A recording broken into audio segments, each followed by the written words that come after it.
and welcome to this Wednesday's edition of Age of Quarantine. I'm Caroline. This is the St. Vitus Bar Instagram, which you know because you're here.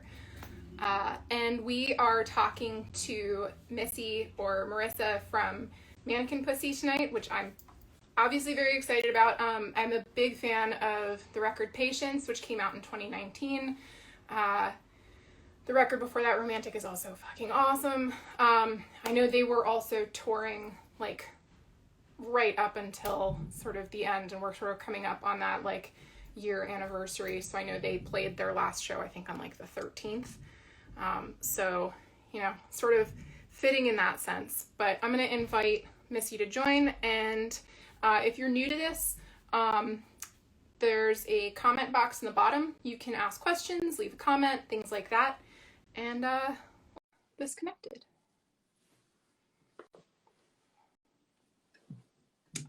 Cool. Hello. Hey, what's up, Caroline? Not much. How are you doing? I'm actually doing okay. It's been a long time since I've been like, thank you for asking, and I feel kind of cool today. Yeah. Yeah, well, it's one of those things where, like, I feel like over the last year, when you ask someone, like, how you're doing, there's, like, a brief moment where you, like, sort of regret bringing it up. So. Yeah, you're like, how dare I ask you how you are? Like, we all know. Like, we all know. So. But, yeah, thank you so much for taking the time to do this. We'll keep it fairly informal. I'll just ask you a bunch of questions, and we'll see how this goes. So. And we'll try and keep an eye on the comments, just because if folks have questions, you know, always like to. Yeah. On this, but yeah. But yeah, so I know just kind of like from sort of binging a few podcasts and interviews with you guys, and you know, following you on your various social media stuff, you guys really were like playing until like the bitter end, right before everything kind of shut down. So I was wondering if you could sort of talk a little bit about like kind of what the kind of encouraging experience was like for and somebody wants to know if you're drinking an old fashioned. I am drinking old. Good eye. I had a long day today, and so this is like the last hangout of tonight. So I was like, you know what? I'm bringing a drink to the St. Vitus Bar Instagram Live. Cheers. To your question though, yeah, I have to say, like, I don't think there's any part of me that has like any regret for the timing that worked out with that. Like, being on tour at that time is probably one of the most interesting, just like culturally, politically, and now like economically times, like where I could have watched this thing happen to the world in like real time, you know. And it was like we were driving around the country, and every city we went to was like just starting to talk about this thing. And then as we got further east from the West Coast, it was like all anyone could talk about. Yeah. Like, I think by the time we got to Minneapolis, that was when they started setting up a bunch of signs in the venues of like, make sure you wash your hands really good, and, you know, keep distance if you want to. But in terms of like the vocabulary, that I think our vocabulary is expanded to include all these new terms that are now so familiar to us. Yeah. Like, we really saw it happen. Yeah, and you guys actually reposted a video from one of those shows, like where somebody loses a shoe in the mosh pit, and that's just like such a foreign concept to me right now. Like you're like touching somebody's shoe, which is fucking ridiculous. Like, not something I would ever do right now. That was in San Francisco. Like, I don't know how someone just like kicked it up there because they were oh my god, I like forgot the word for a second. I was like, they were stage diving. Yeah, they were crowd surfing, and somehow their shoe found it on stage. So, and that was like another one of those times where you're like, oh, did anyone lose a shoe? And the whole audience is like looking at each other's feet, like trying to help each other out. And it was really cute. I feel very lucky to have toured right until the very end, because not only did we get those strange experiences, like culturally, it doesn't feel so long. Like, it does feel like a long time ago that we were on tour. Our last show was really when everything shut down. Yeah. Yeah, I mean, I know like the timeline wise, like I know my last show was like the 4th, and there was like an art fair in New York that week. So it was like, running around and like doing all this shit that now you're like horrified that you were like hugging people and like grabbing beers and shit like that. Um, which it's sort of weird to think about. But sort of like shifting topics, I know you guys sort of had to cancel a whole bunch of dates, so then you kind of had to shift gears a little bit. I know you guys also just recorded some stuff.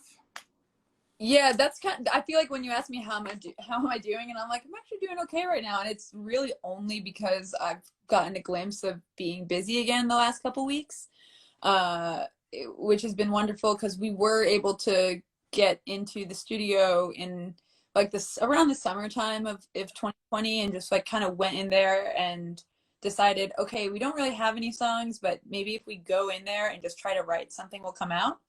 So write 3 songs and About that. took 2 old songs and kind of built them back up. And so having work to do, I just finished directing 2 music videos over the past 2.5 weeks for the new songs. So yeah, just like having something creative and to be with be with my tribe and my group and working on things again has really made me, one, realize how kind of dependent I was on those things for my mental health, and 2, how much I've missed it and kind of suffered without it. I think when we were kind of talking about how it feels to be in a group, there are those moments where you're like, oh, this is strange because like we're not hugging, we're keeping our distance, but that feeling of just like togetherness and collectiveness, being like, okay, we're working on something creative. It was like an immediate, like, shot of serotonin into my whole body. Yeah. Well, and I know also like you mentioned there's the music video thing that you've been working on as well. So like you directed, I think you said 2. Mm-hmm. And one of the things again, from one of these like older interviews that you had done, you also talked about like sort of the opportunity to create like this whole little world around like a release and like an album, from like the visuals to like the the songs themselves. And so I was wondering if you could sort of talk, obviously without giving away too much detail because it's still a surprise, just about some of the writing process for the most recent set of recordings you did. But I feel like I recently saw someone talking about this where they're like, I don't want musicians to come out with these like pandemic songs about the pandemic and all these things. And then when I started writing these songs, I was like, what the fuck else do I have going on right now? I'm not going to pretend like shit's fine. I'm not going to ignore all the events of last year. I can't, like, this is the only moment in history that I could think of that collectively we're all going through the same thing. We're going through it in different ways, but it's the effects are like really unifying as to we're all experiencing isolation, we're all experiencing loneliness and depression, we're all experiencing the loss of our normal life. And I don't think I've ever written from a place where I feel like there is that kind of like collective mourning over something that was so the first song was an old song that was about kind of like losing control like when that was very pre-quarantine, and then I think it kind of took on a new meaning. And then the second song, I feel like I really only wrote it because I spent so much fucking time on TikTok and like fell into a hole of doom scrolling. And I've noticed that there's like still this weird pressure and expectation to make your life look perfect, even though nothing should feel or look perfect right now.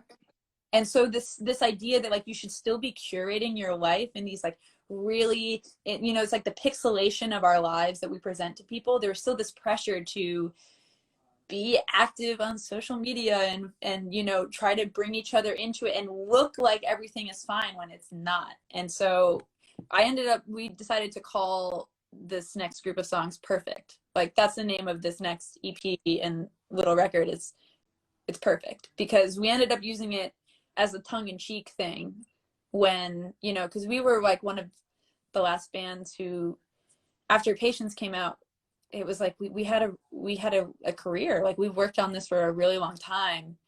And all of a sudden, for the first time in our lives, people were really coming to our shows and Yeah. getting to experience what it's like to only make music, and not have all of our side jobs and like side hustles that we had. And so at the timing of COVID, it was just like, oh, this is fucking perfect. Like we literally just all quit our jobs, and now 7 months later, we're back where we were. And I mean, in my case, like I used to work in a music venue that's now closed down. So yeah, everything's changed. Wait, were you at Boot and Saddle? Yeah, I used to work at Boot and Saddle. Gotcha. Yeah.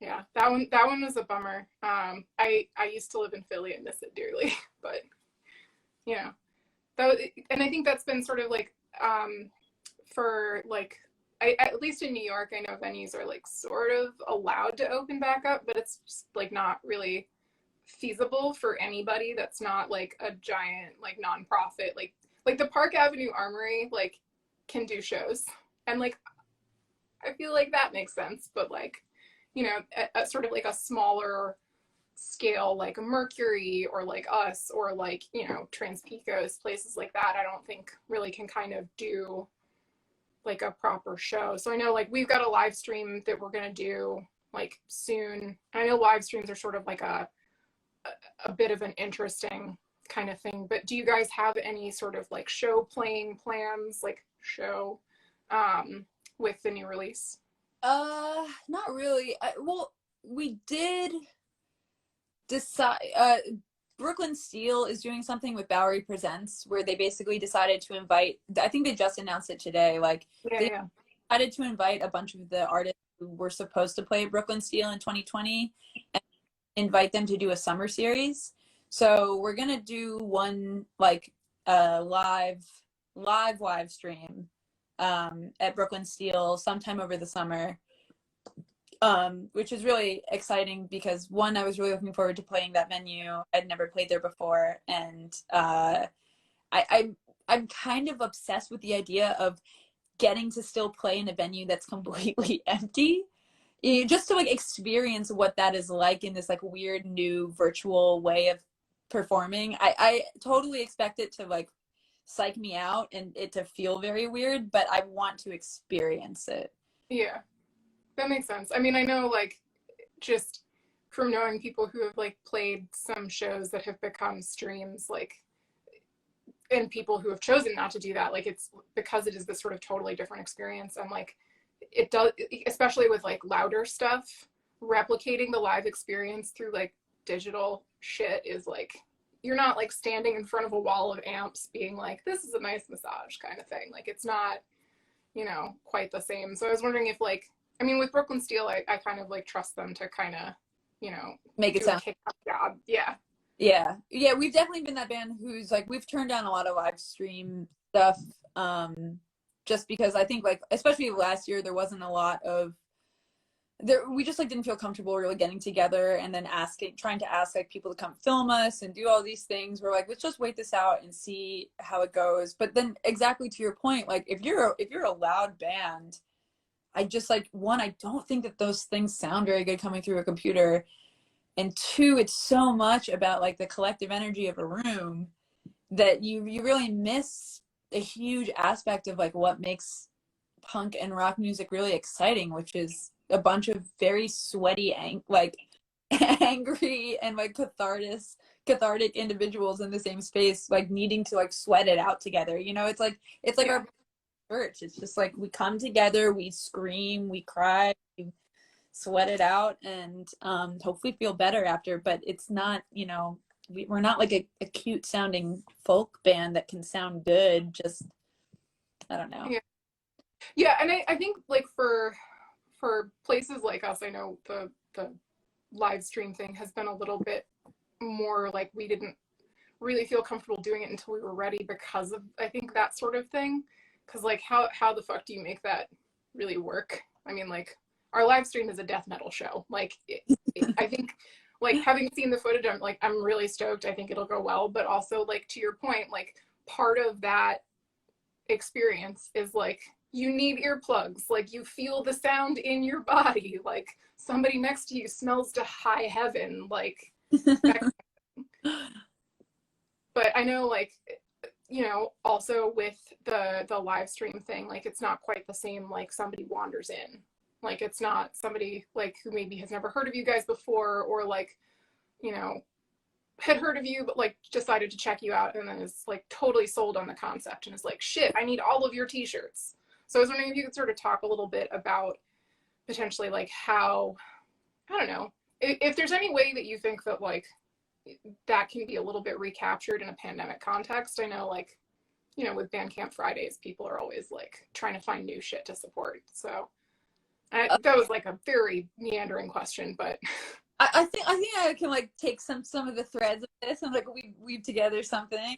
I mean, I think there one positive thing. I'm not sure if I consider myself an optimist anymore.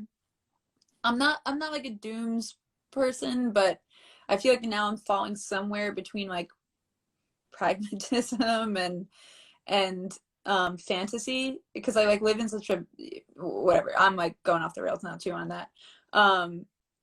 I feel like there's a lot more attention on what the music industry model is and how artists survive through it. And there's like, so Bandcamp Fridays was this thing where so many people realized, oh, wow, yeah, most artists I love make all of their income from playing live shows. They make all their income from playing in front of people and selling merch at those things. And I think, you know, I've likened the music community, like the fans, to be like their atlas, right? And they're holding up the world, is all musicians and artists. So like, I think for a lot of artists, it probably became very clear this last year, like, who are your people? Are they looking out for you? Are they thinking of you during this time? Are you thinking of them? You know, I feel like I've used the word collective maybe like already like 10 times, but it really is like, you know, it's this like quilt that we're all a part of, and, you know, making music that has an effect on people's lives and then they reciprocate that energy back to you has been a really positive aspect of this for me personally. And so I've just wanted to, you know, show a lot of like respect and appreciation for the people who have really kind of helped us through this time that was really difficult. And I'm excited for when we can all get back together in a room. And then, you know, I think there's a lot of other questions that have popped up where we're really examining a lot of, you know, our streaming models and our music industry models and the way that we connect with people. And I think also for rock music especially, you know, it's something like, how do we like keep up with the times? And if the times are changing like this, then, you know, how can we still be part of the conversation and part of people's lives when people are paying so much attention to, you know, electronic artists who it's really easy for them to make music out quickly, whereas when you're in a band it requires a group of people getting together, and there's so many more things to think about now. Yeah, like right now it's a risk assessment. It's like, is it safe for me to practice with my friends? Like, are they being as safe as I am? Like, and there is sort of like that logistics question about writing. Like, how are you guys writing? Like, I know if you're not familiar with the band Krallis, they just released like a record where literally the drums were recorded like on someone's phone. They were never in the same room. Like, the whole thing was recorded in this fucking ridiculous way. That's impressive. It's also bananas. These guys are fucking insane. Like, yeah, I feel like now like we're kind of like in the business of risk assessment. Like, that's how making these music videos were. Like, we did one outside and the other one was like a much bigger production with a very small amount of extras and these two drag queens that we hired to be in it. But I spoke to two different doctors and kind of posed my questions of like, here's what I want to do. My main question for you is this ethical to do right now? And if you do think it is ethical, what are the practical ways that I can make it happen? What are the ways I keep people safe? And I was really surprised and kind of inspired by what the doctors told me, which was like, we know so much more about this than we did in 2020. And they're like, if you were trying to do this last year, we would say absolutely not. But they're like, here's the things you can do. Here's the type of people that if you're going to have them in your video, they should all be people who work from home. They should all be people who like live alone, who self-isolate for 2 weeks before. And, you know, and then I talked to people in the film industry and people who are working as like COVID specialists. And so involving a lot more people in the process. But I think it still is really important in these conversations to be constantly asking yourself, am I doing everything I can to make it safe? And am I doing everything I can to make sure that this is ethical and like everyone involved feels, yeah, you know, and so you have to pose it to everyone because everyone knows now anything we do is a risk. It's just how do we bring down that risk to keep people as safe as possible? Yeah, well, and it's funny too, because like one of the things you were talking about earlier is how much of this whole experience has been so like isolating and lonely and all of that stuff. But at the same time, like the stuff that you're talking about with regards to like the concerns that you have and also around like making a video, for instance, but also like, you know, Bandcamp Fridays and stuff like that really also gets at the idea of this community. I think the juxtaposition of that is also just something that's really hard for people to balance and like carry, just because you kind of are stuck like also with this whole idea of social media having to be this like perfect curated thing. Like all of a sudden your social media has gone from like, you know, being some marketing tool to like being the way that you connect with people that you can't spend time in person with anymore.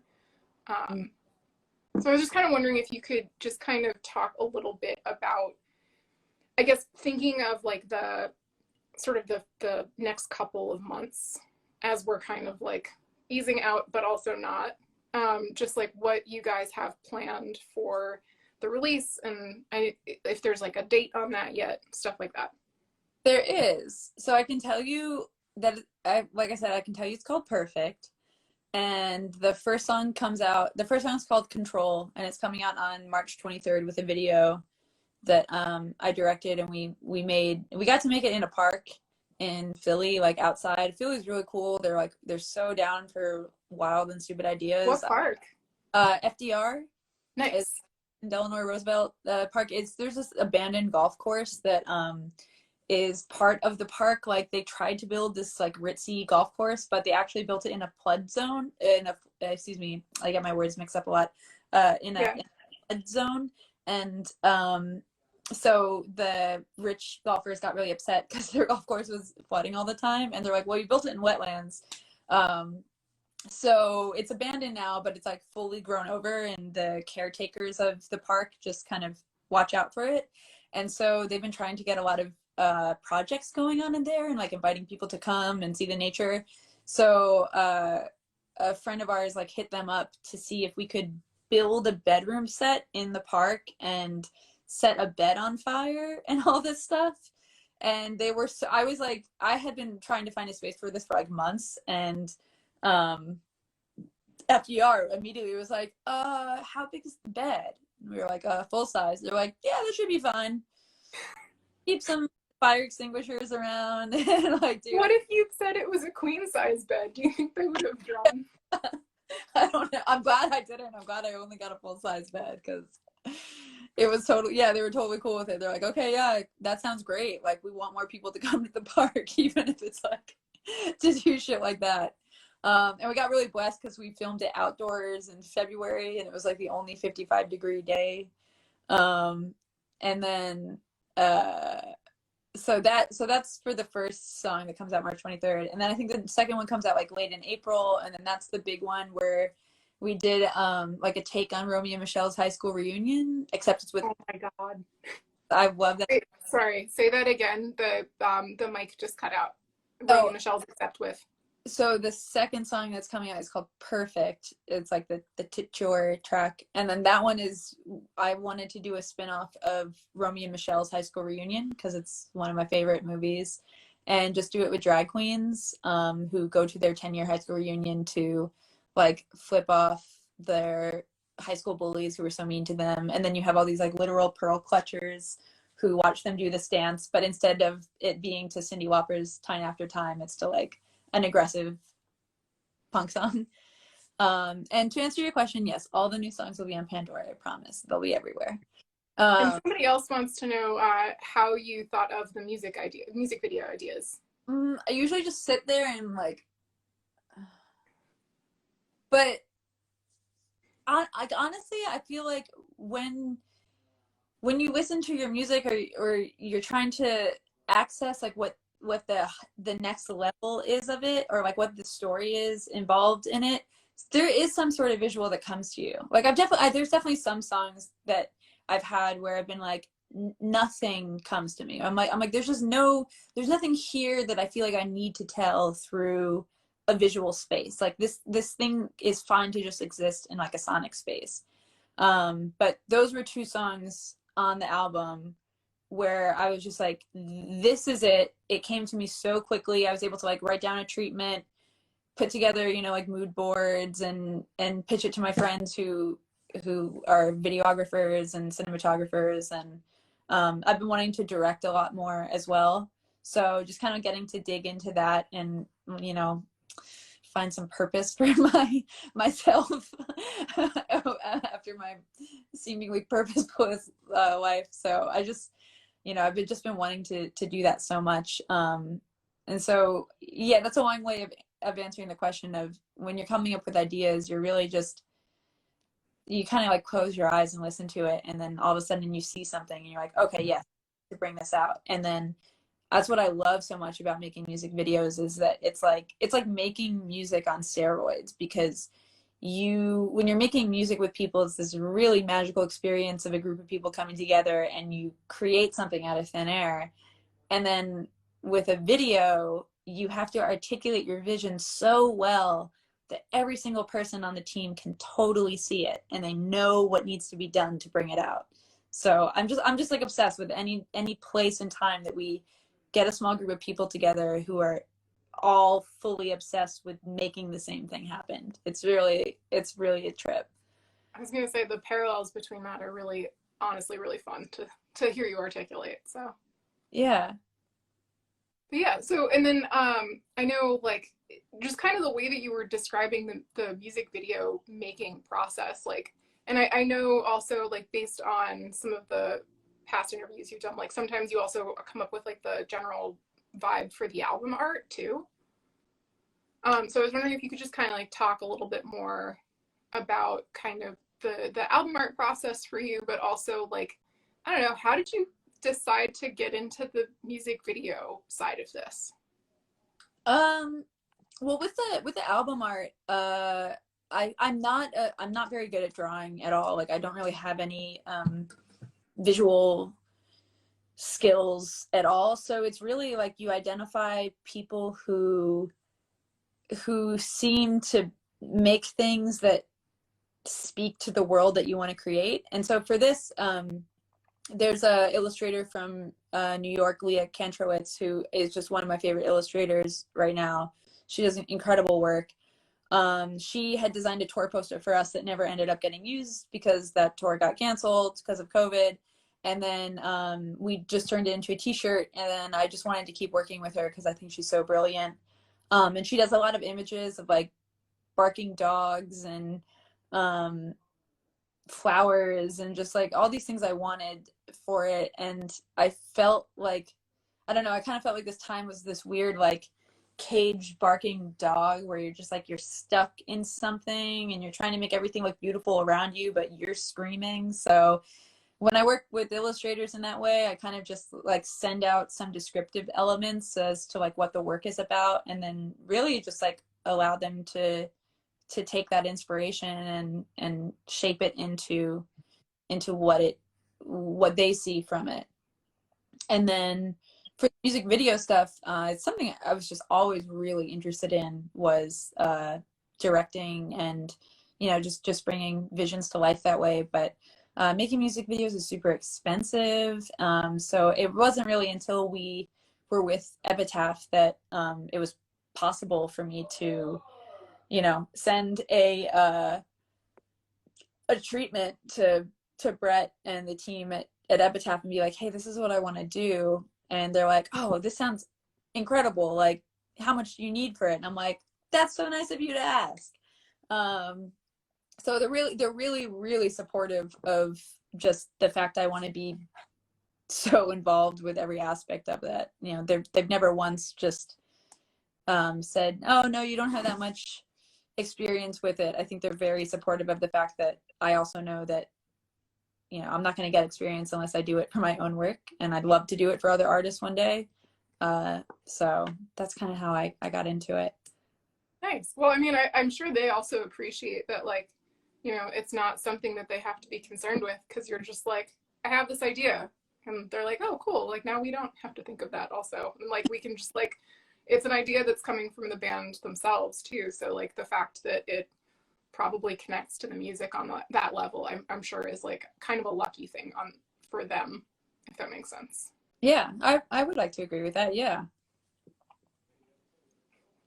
So with the music video stuff, I know you are like you're directing, but you're also working with other folks like videographers and folks like that.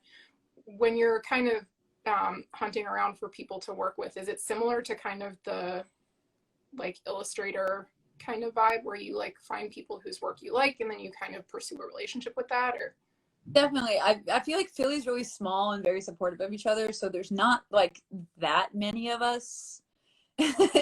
So kind of like everyone knows everyone to a certain point, but the director of photography and cinematographer who we were Drew Sakaro, who was the DP on both of these videos. We were supposed to make a video for High Horse, which was a song off of Patience, in April of last year. We were gonna do it like or May, I think, like right after tours were done. I had told Epitaph I had this idea for High Horse that I really wanted to make, and they're like, well, it's like kind of after an album cycle.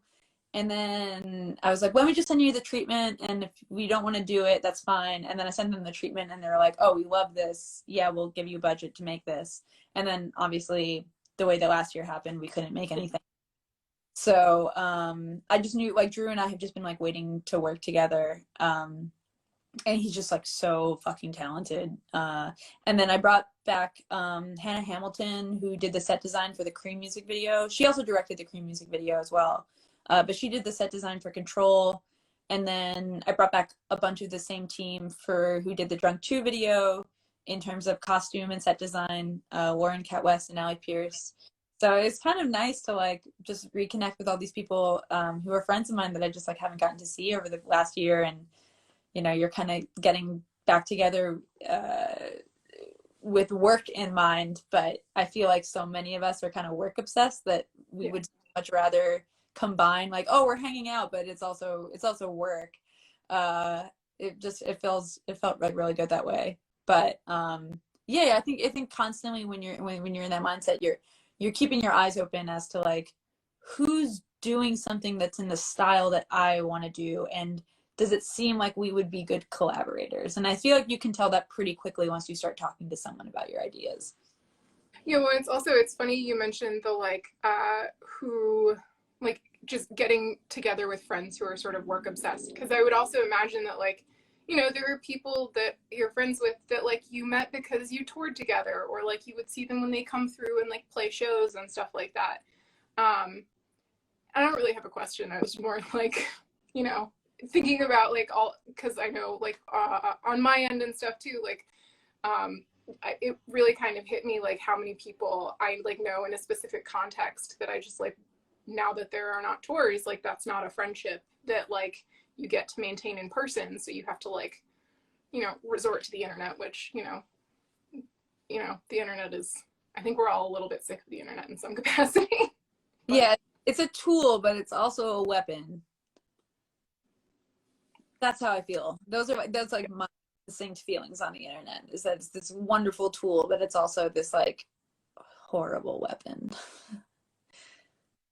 well, and especially when you were talking a little bit about like the way that we kind of have been using the internet to like kind of curate or like I don't have a good word for it, but like kind of putting a specific face forward, like you're kind of sharing a particular part of yourself. I guess. And it sort of sounds like that's a little bit of some of the stuff that you guys were exploring in the new record. Um, and just sort of with the way that the new record was written. I know you said it's like a pandemic record, but also not. I was wondering if you could kind of just talk a little bit about kind of how that ended up kind of playing out. I think in the ways that it's not is that I think the pandemic has really exacerbated a lot of what I think are general human emotions. I think that even before all this time, a lot of us have experienced loneliness and depression and isolation. They've never maybe been in this extreme of a form, but these are not unfamiliar feelings. Like, we know them. It's just that we don't often live in them, and everyone around us is also going through them in that same like very lived in way. And so yeah, it definitely does feel weird to say like, oh yeah, this is like, these are pandemic songs, but I mean, they're also just like the human experience of what does it mean to feel separate from other people? What does it mean? And and those are things like I really felt a lot when I was touring. When we were on tour for 7 months out of a year and only back in Philly for 2 to 3 weeks at a time, I was really lonely. I was like on tour with my band and we were together every day, but I really missed my friends and my community and my lovers and like my family. I felt so isolated from what life was like in Philly.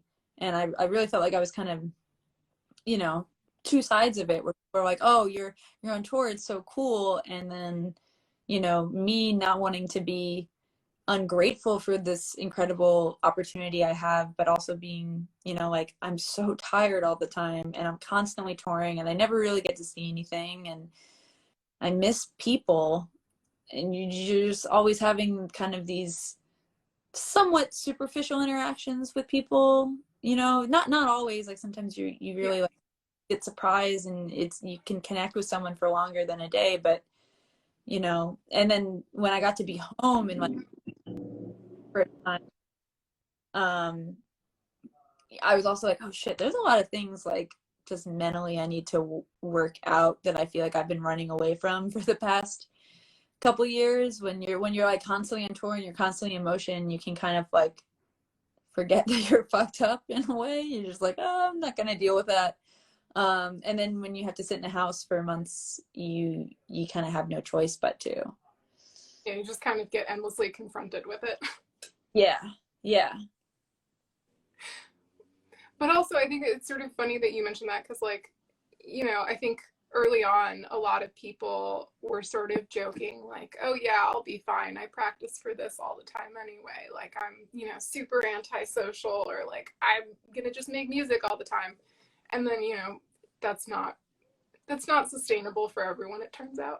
Oh, I was so fucking naive. I thought I was gonna come out of like, I was like, oh, this is gonna be sick. Like, not sick, like in that way, but it was like, oh, I'll get to set up my home studio and like I'll just work on music all the time. And then as soon as I realized just the severity of what we were in, it was like, boom.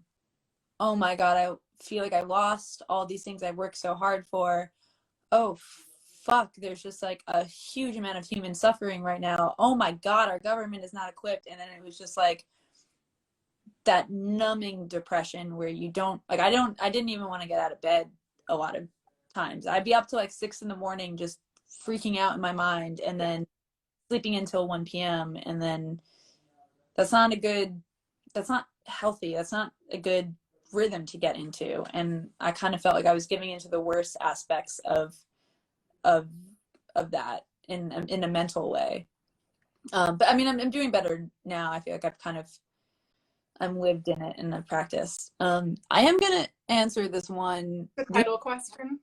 It's Uncle Peckerhead, I believe, on Amazon. My friend Jeff is in that movie. He plays the bass player. No, the guitarist? I forget now.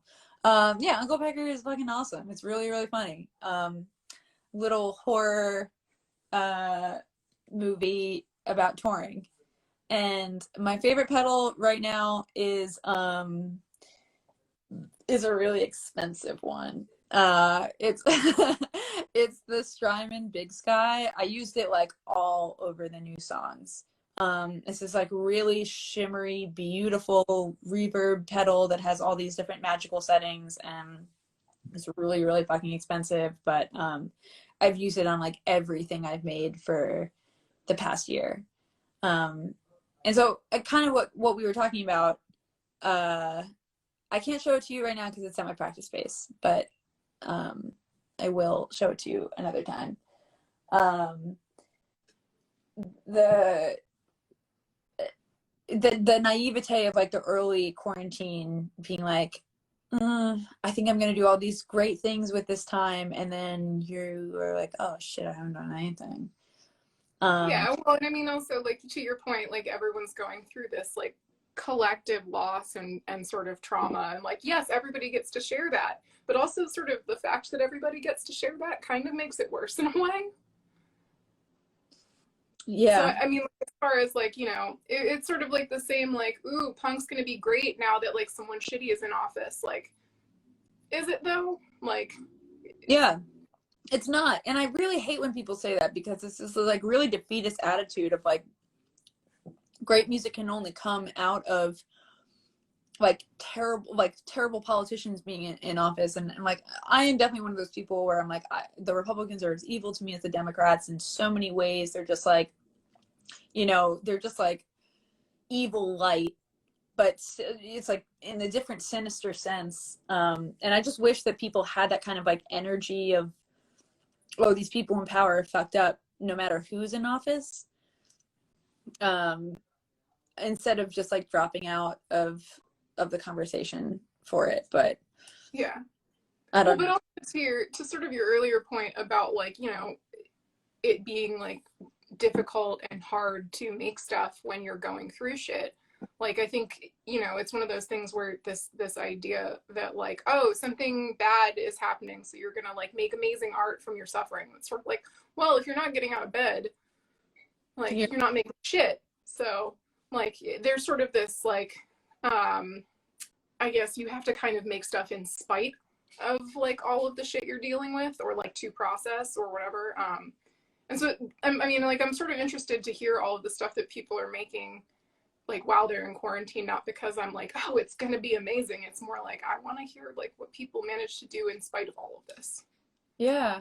I think that's pretty wonderful that you are excited about that and to like experience with it. I mean, that's kind of why I'm so, to this person's threw it dumpster fire. I felt the same way a lot of it. I felt like my creativity was crushed, like killed. Like I had no desire to create. I felt like I had nothing to say. Like I don't think I'm fucking special. Like I'm going through the same thing like everyone else. And in a lot of ways, like I've been very privileged to like have an amazing partner who has been working throughout this and owns the home that we live in and is a really nice landlord. And like me being like, I didn't make any money this month, and them being very understanding. But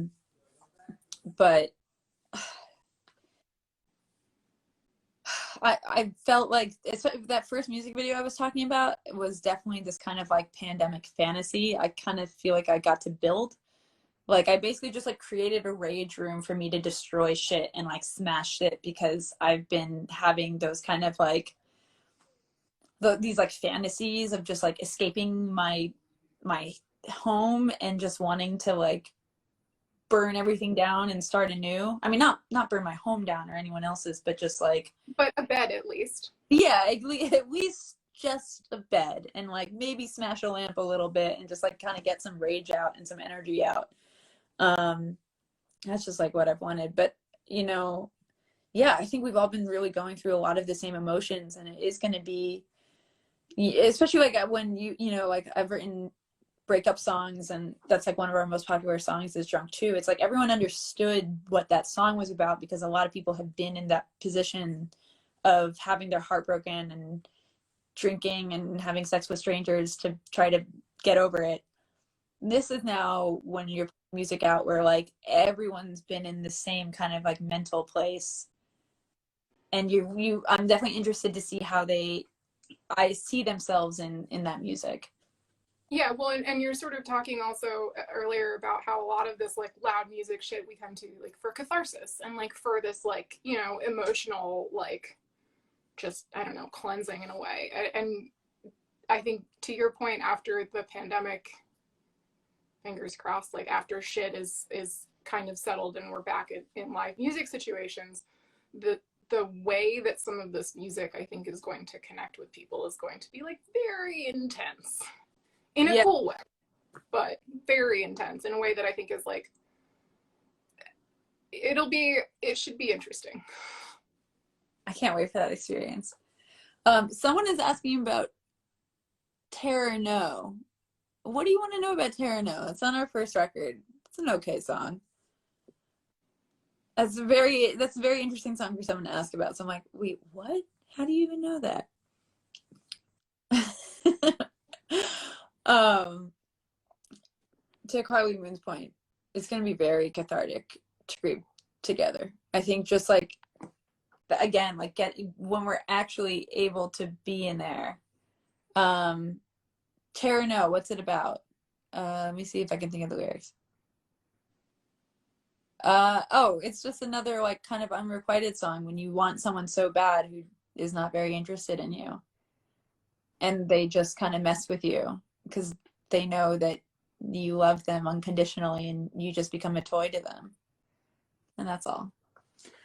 Um, but yeah, I'm waiting for that like big group scream. We were doing group screams on our tours where we got like everyone there to scream together at the same moment where I was like, I know you're here because like you have something inside of you that like you just need to like rip it open. So like let's just fucking do it. And we would just have these like the experience of like hundreds of people being in a room together, like screaming at their top of their lungs. It was really it's really powerful. And I feel like we're gonna need that big time after once we're able to have a show again. This is a completely off topic thing, but a friend of mine was like so hyped. He was like, "Oh my God, you're talking to Missy. You need to tell her that the local college station, because he lives in the like Durham area in North Carolina. I guess you recorded some like little like spot for them being like, and this is Missy from Mannequin Pussy, and you're listening to kind of shit. It's probably But I guess they censor the word pussy, and every time it just splices in with a cat meowing. And I was like, I'm not sure that she knows that that's what they did with it. So I did not know that. That's pretty funny. But you can say pussy on the radio, so like people should just stop being such fucking squares about it and just fucking say it. God damn it. yeah. I mean, I grew up watching some like shitty British TV show where like one of the running jokes was that this woman was always talking about her cat and she was always referring to it as her pussy. And like it's like that was in like the fucking 70s. Like, come on. Yeah, we need to catch up with these times. God damn it. But no, I guess people still live in fear of the pussy in like many ways. So we're gonna keep trying. That was actually I think that when I'm new to TikTok and you guys are great at TikTok, specifically you, I think. But Doing it. yeah. But that there was like some like stitched or like duetted thing with like your band's called what? The girls laughing. Yeah. I was wondering if you could talk a little bit actually about the sort of the reaction that Epitaph had when they were like, yeah, and your name's what? Oh, I mean, I'll quote Brett Gurewitz. He thinks it's the greatest modern band name of all time. Like he just thinks it's perfect, and he doesn't understand. When I tell him, I'm like, Brett, you don't understand. Like people don't listen to us just because of the name. He's like, I just don't understand that. He's like, how could that not bring anyone into it? And I'm like, well, you're an old punk dude, so I'm sure that that's why it is to you. But also there's a lot of old punk dudes that look like you who give me a lot of shit on the internet all the time for like being a woman who screams sometimes. But yeah, Epitaph, I believe actually the story that was told to me when I think like A&R first presented our band to like Brett, And he was like, wow, I can't believe there's still a great band name out there. So they love it. That's fantastic. And Also, yeah, Andrew, it was Are You Being Served? You were correct. The TV show, but yeah, I mean, one of the I guess I completely just lost my train of thought. It's fine. It didn't matter. in band names and stuff. Oh yeah. One of the other things that I have seen also is like there's that Hard Times article that was like, dude really excited to find out that there's a band named after like his favorite interest, or I'm horribly butchering it. It was something like that. I forget. I feel like he was surprised to find out. I was honored to be the subject of a Hard Times article. I thought that was very cool. I was like, oh wow, we really like that was me being like, we've crossed over into mainstream. Like the Hard Times nod. Yeah, it's weird to me that people like still have a problem with it. Like after being a band for almost 10 years and these like still these like reactions to it where there's like a lot of people who just will never listen to us because of it. But you know, it does, you know, I hate this, I don't hate to say it, but it's like this feminist action in a lot of ways where like I see the way that people take aspects of femininity, they take any like word that's associated with like the feminine and they use it as an insult. They turn it into this weapon that like is supposed to be used against people to diminish them and demean them and insult them. And I just think that's like such fucking bullshit. Like I would so much rather reclaim these words that are used to insult us and bring some power into it and try to make it mean something else. But it's also like, you know, the whole mannequin aspect is that it's like anesthetized, it's plastic, it's not real, it's just not like, it's supposed to be absurdist and funny and flipping a definition of what something means into molding it into something new. I mean, that's how we use language, is that words take on new meaning over time. But you know, I think that's probably the longest answer I've ever given about our band name. People are like, oh, what's up with the band name? I'm like, I thought it was funny. Next question, because it's not. You know. Someone says it's very Dada. I agree. But it is also really funny because, like, I don't know, I just like, a lot of us have worked retail at some point or another, so you've seen a naked mannequin, you know that there's fucking nothing there. You know what I do actually love about TikTok is the way that they like, they're very aware that the algorithm like censors certain things. So Puthy, Puthy, is like what a lot of fans use because of that, like Puthy. So weird. And yeah, I love that. Oh, well, that's nice. Thank you, Jason.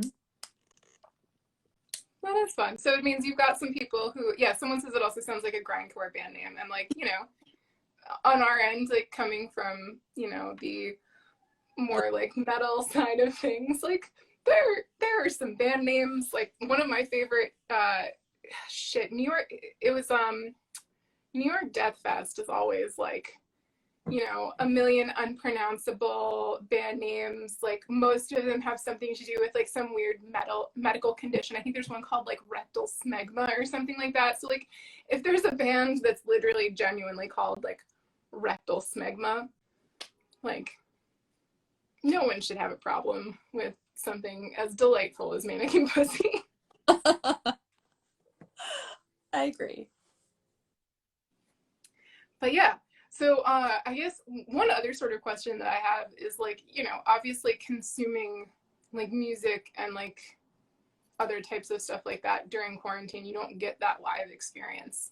So I was wondering just sort of like how like hanging out by yourself has kind of like changed some of your music consumption habits over the last year. I mean, I'll be honest, for like a very large majority of last year, I didn't listen to any music.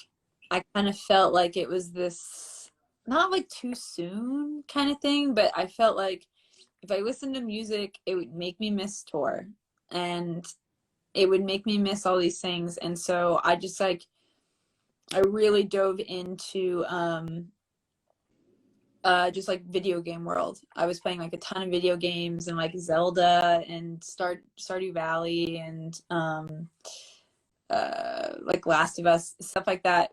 So kind of like escaping into these different fantasy worlds that have really delightful, nice, welcoming soundtracks and things like that. Like I was listening to a lot of instrumental stuff. I didn't really want to listen to anything with lyrics in a way, just because I didn't want to tap too much into emotions, because I think I was still trying to avoid mine. And yeah, so it's really been a while since I've really dove into a record again. And then I started realizing, like, when, you know, you're like, that depression filth builds up and you're like, wow, my house is disgusting, I need to clean it up. I started putting on like old No Doubt records and things like that. Like I definitely, like, I went like way back into my like favorite albums as a kid, like a lot of like Yeah Yeah Yeahs and No Doubt and yeah, I like some of like Electric Wizard. They're just like kind of like just wanting to like zone out and just enjoy cleaning up my stuff. Yeah. Someone does want to know where the best place is to support you guys by buying merch or records, where you guys are most likely to see the lion's share of the profits. Oh, well, we have a new merch store coming out on March 23rd when the new song and video comes out. So, yeah, March 23rd, we'll have a new site, because we actually decided to switch away from Bandcamp, because even though Bandcamp is fucking awesome with donating their share of the profits, I started realizing that through selling stuff through Bandcamp, I was giving a percentage to Bandcamp, a percentage to PayPal, and then like taxes. So I realized that that is just too much, too much going to everyone. So we are creating a new site. Nice. But yeah, thank you for asking. Somebody also says they saw you with Swearin at KFN. And someone else mentions that they saw you with, and I've never known how to pronounce this band name, but they're great. Slothrust or Slothrust? It's Slothrust. Yes, you got it right. Okay. Yes. Cool. I always thought it was Slothrust, but then I was like, but it looks like it could be like a play on Slothrust. It's Slothrust. They said that they saw you at a sports bar in Buffalo where they kept the sports on while you played. Yes, I remember that place. It was like a weird radio show. Like a college radio sponsored it or something. And I remember there being this like argument light between the radio kids and the bartenders, who were like, no, we're not turning off the sports. And I was like, all right, well, I guess keep it on. I will say, like, my partner's band, they're all big Eagles fans. And Yeah. at one they were on tour, and like you would sometimes like see like the guitarist like look over onto the side, because he just like, they would be playing a show while the birds were on, and so he was. Wait, while they were playing? I don't know if it was entirely while they were playing, but he definitely. I don't know. You live in Philly. You know that these people are insane. Yeah, they're obsessed. I understand. So I guess we're coming up sort of on time. I don't want to keep you too long, but somebody also would like to know about if you've been watching any documentaries. I just started watching the Chernobyl miniseries. I don't know if that really counts as a documentary, because it's not technically a documentary, but it is based on true events. I had my first nightmare of like years last night, I think, because of Chernobyl. The soundtrack to that too is just absolutely insane. I'm like so fully immersed. It's like, what I'm gonna do as soon as we get off this is I'm gonna make another old fashioned, and I'm gonna keep watching Chernobyl, because I only have 2 episodes left. I watch like other. I feel like I have to talk about this documentary any chance I get. The Great Hack. The Great Hack is one of the most important documentaries I think I've ever seen in like modern history. It's pretty much just about how like super right-wing causes have weaponize the internet as a tool to identify people who are very susceptible to misinformation and lies, and identify them and flood their feeds with deception, basically. And so it's all about like Cambridge Analytica and the 2016 Trump campaign. And so like what the 2016 Trump campaign, Brexit, and different dictatorships around the world all have in common is that they've all hired a company called Cambridge Analytica, which creates Facebook personality tests, which then they use to collect millions of people's data and identify which of those people are most susceptible to misinformation, and then target them to try to get them to like in the case of Brexit, vote for Brexit, or in the case of the Trump, like vote for Donald Trump. And it's the most wild shit I've ever seen that is somehow like legal for these companies to do. So watch The Great Hack. Like I'm definitely a kind of like a downer if you want to ask me about like documentaries and stuff. I'm gonna be giving you like the heavy shit of like, yo, you have to watch this because it's so fucked up. But you just mentioned that you were like, yeah, I'm watching Chernobyl, so like yeah, we're good. I mean, like, also, like, not to like continue down that path and be a huge bummer about it, but like, you know, I'm gonna do that. Like, you know, the stuff that you're describing for Cambridge Analytica, it's also, you know, it's a playbook that like real right-wing extremist groups like use in order to like recruit new people. I mean, like, you're seeing it play out like on a non like firm level, but like still, you know, like astroturfed shit with like the Q folks and like anti-vaxxers and stuff like that. It's like, you know, there's a lot of weird money behind this shit, but it's not like, you know, it's like in a more decentralized way that I think is sort of more insidious, because following the Cambridge Analytica shit, you know, all of a sudden people kind of like wised up a little bit to the fact that they could kind of get tracked that way. And there's this like more, anyway, now I've got my tinfoil hat on, so. Oh, I've always got mine on. I'm like, what's going on here for real? I mean, I think it's an important thing to really understand why is it that people come to believe the things that they believe. And like, I don't definitely, even if I deeply morally and ethically disagree with someone, I don't want to completely dismiss them in some ways. I want to try to understand why it is that they believe those things, because if I can try to understand why they believe those things, then you have like the real head of the monster, you know, like they're just a tentacle that's like part of this like bigger thing.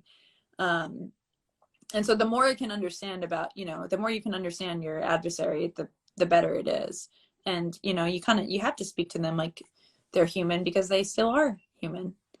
You know, there's definitely thoughts out there, but yeah, and you know, like if you stand a chance of de-radicalizing anybody, you have to like understand what drove them to be radicalized in the first place. Yeah, exactly. Some lighter things I watched though, I loved The Great on Hulu and Pen 15, and I watched Promising Young Woman. That was like I feel like one of the coolest, strangest, incredible movies I've seen. Me and my friend Michelle, who plays in Japanese Breakfast, she did not like Promising Young Woman, and we had like a big debate about it, where I was like, bitch, what the fuck are you talking about? How did you not like it? And she's like, you made it seem like it was going to be so great. And I was like, because it is so great. And then, yeah, we just had like a very passionate debate about it. Really anybody that I know that doesn't like Letterkenny, where I've been like, you have to watch Letterkenny, and they like come back to me and they're like, what the fuck is wrong with you, dude? Like I just like, I'm like, we can't, there's something between us that's just like, it's gone now. I have to stop hyping things up so much, because I definitely think that's what I did with Michelle. Like I hyped it up so much to her. I was like begging her to watch it because I wanted to talk to her about it. But and then she did, and she was like, no, it was fine. What the fuck? So I'm gonna bring it down. Yes. That I recommend something. Nice. And now we have, I've just started a bunch of Letterkenny references in the comments. I'm very sorry. Oh, nice. I've watched Letterkenny. I watched like a bunch of like Christmas episodes. It was really fun. And I did watch Sound of Metal. That's like basically a horror movie for musicians. But it was really beautifully done, and I think a really that movie was fucking wild. Nice. So yeah, I'm really liking the Letterkenny references now. Oh my god, they're just fucking everywhere. That's my. Oh god, I forgot about the Florida State Seminole Vesicles Exchange. That's now I'm gonna have to go back and watch that. People right now, Caroline. I know. All right, I've kept you, but any parting thoughts before we call it? Just everyone be good to yourselves and try to spread as much kindness as you possibly can, because these are still dark days, but we're trying our best to get through it. And I'm really excited to share what I've been working on with you, and just continue to create and push forward for whatever time we get on this fucking rock before we all go to like live on Mars or whatever. But I've really enjoyed hanging out with you and talking about all these wonderful things. So thank you, Caroline. Thank you so much for taking the time. We really appreciate it. Yeah, of course. Cool. And thank you to everybody who tuned in. We will be saving this episode in IGTV. So if you missed any of it, you can tune back in. So thank you so much, everybody. Bye.